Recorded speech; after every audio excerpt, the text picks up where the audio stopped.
kani mga video nga napundo sa akong gallery kay wala ko ika-upload nga video kay wala ko kahimo og mga videos karong adlaw. Atong niaging semana bulan na baka siguro nun kay pila pa man ka bulan si Bibi ani. Usahay kung wala mi ka ng wifi bindo panghulog diri mato lang ko sa balay sa kong igsoon kung igangon mi diri sa mong balay modulong mi dito sa balay sa kong igsoon. Daghan kay duwaan ni si Johan no.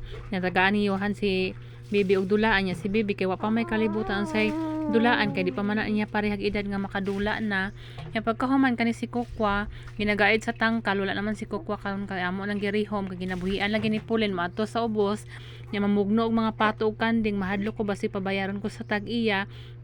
Pagkahuman ay kuting diri nga sa silingan nga kanang gina-adapt sa layaw nga iring duha ka buok orange nga gikuan man nila mama gidala sa laing lugar ang inahan nga iring. So nang lakaw pud ang duha ka iring kay ginapadede man to niya. Pagkahuman kani mga nilabhan nako nga walay kahumanan na nagpadulong nga mga bulingon na napoy pilonon mag-abot lagi niya na napoy mga labhonon wa gyud tay mahimo maura gyud nay kuano nga way paghubas may lang pareha ng kwarta nga mohubas pud way paghubas ba.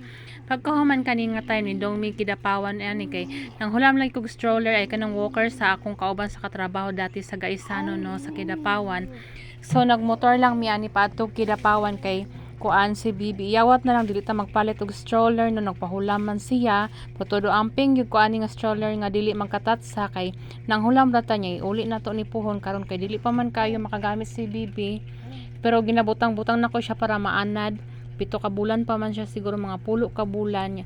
Ani nga way natagba pa mi pangita sa kong kauban kay kung unsang location niya kay naglibog lagi mi kay dako ra ba kay ning Kidapawan no nya di mi kabalog left and right siya.